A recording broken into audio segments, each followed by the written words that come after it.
Well, good morning, everybody. Morning. Morning. Praise the Lord, everybody. Praise the Lord. All right. Tad nervous, but you know we're going to get this thing started. So, as Robert said, I'm Dee Bowden. I'm the CEO and founder of BCS Solutions. I don't deal with credit, but I do deal with collections. So my background is a little bit about me. I'm originally from Boston.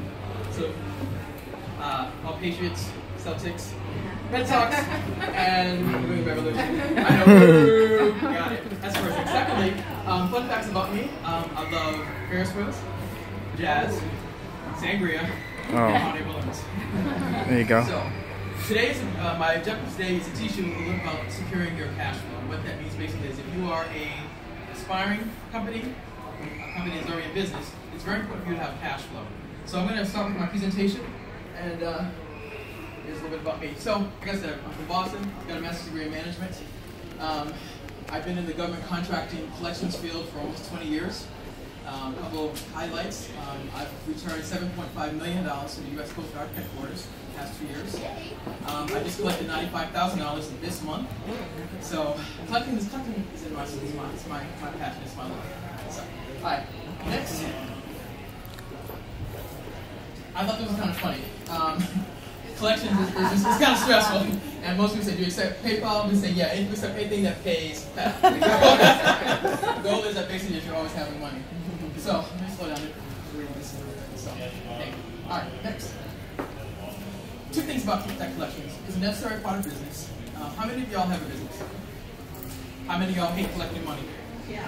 I don't. So, the reason most people hate collecting money is, number one, you don't want to mess up the relationship you have with your vendor, with your customer. So, one of the things I strive to do to teach customers, teach businesses is this, that one, if you are attentive to your accounts and if you are on top of them, meaning when you contract, when you get your first bill, when you submit it, your goal is to make sure you follow up immediately.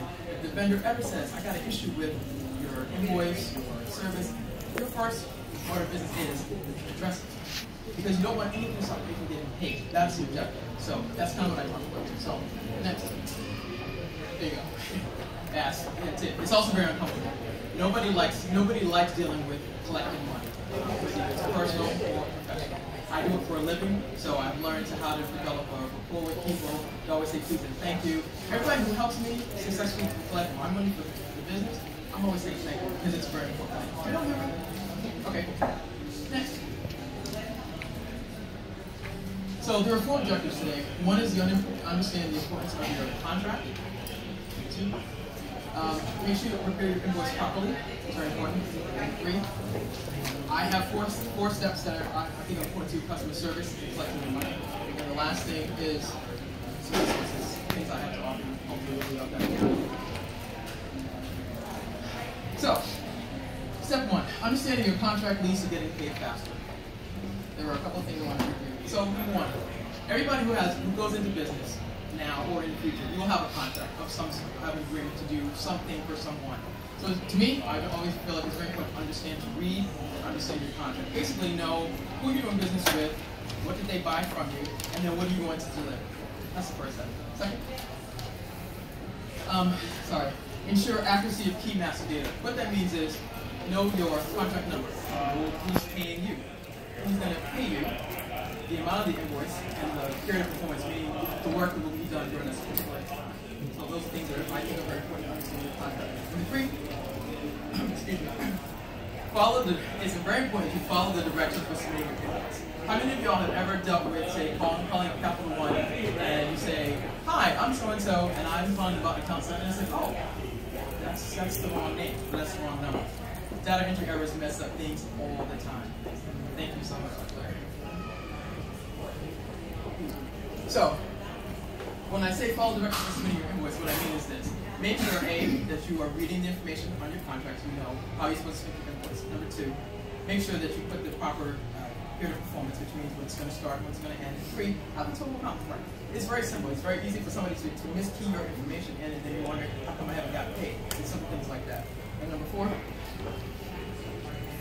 identify the key decision makers. That means, number 1, if you are submitting your invoice into, let's say Microsoft, you need to know who's the person that's actually going to pay your invoice. Who's the person who actually has to approve it. And number 3, it means to make sure that if there are any issues, your goal is to deal with them and get them resolved. Does any of that make sense? Okay. All right. Number 4. Okay. What is meant by a good and proper invoice? Contractor name. Name of your invoice. Name of your company on your invoice. Number 2, invoice number and date. Number 3, your contract number or purchase order number. And number 4 is the total amount, as I just said, and the agreement forms. Those are the things to me that are very important to have on your invoice. Because ideally, you want to get paid. Nobody wants to have this invoice and we keep chasing why am I not getting paid. If you take these simple things and make sure every invoice has those things, there should be a reason why you should get paid. Next, please. Now, this is why I'm here. Let's get money. Okay. Now that you've got the contract, the next step is, how do I get paid? These are my 4 tips for timely collections. Sorry, my tips for timely collections from customers. Number 1, follow up with your customers. Ask your customer for this is okay. Let me put it in context. As a person who collects money on behalf of the federal government, I always have to follow up and figure out why didn't you get paid for something. So that's kind of where I speak from. So I'm trying to make sure I translate to you that may do business in the future. So if you have not been paid, you need to follow up. It's very important that you follow up.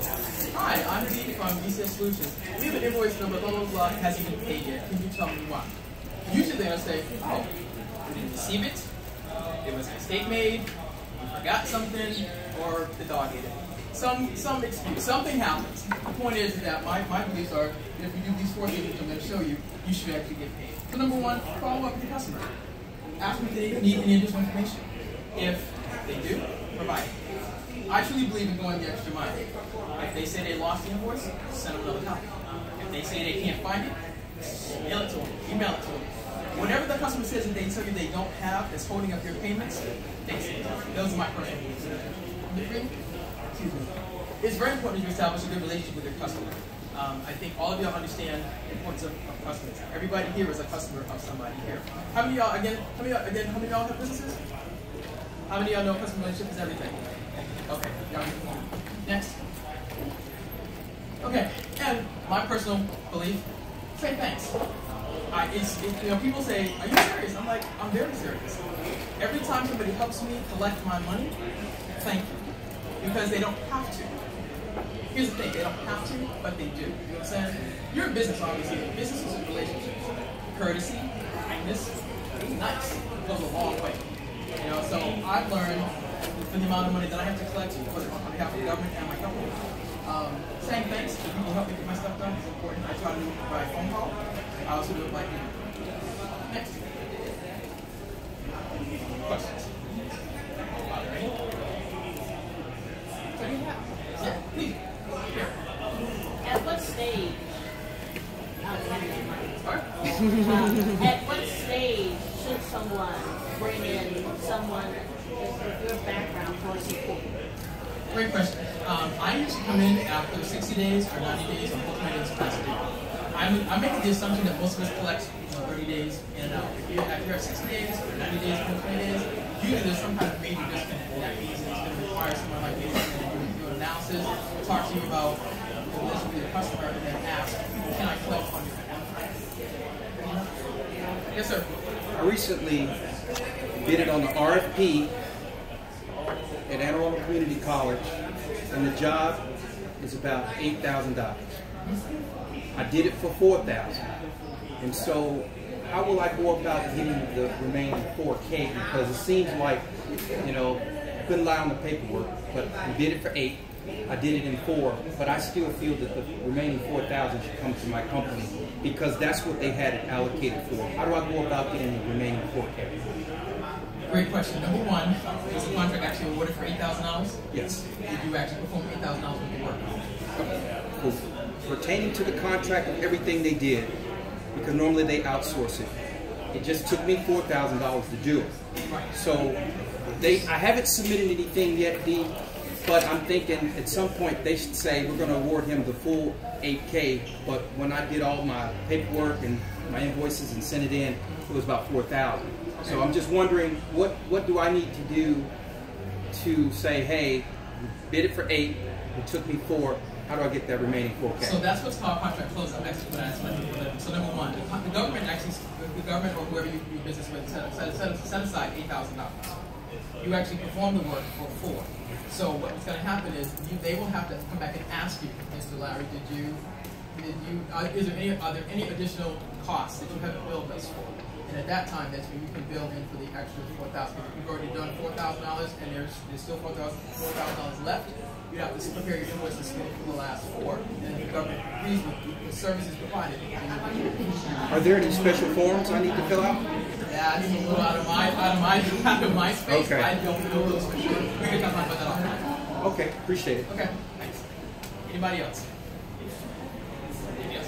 Okay. Last thing. One more thing. Last thing. Resources.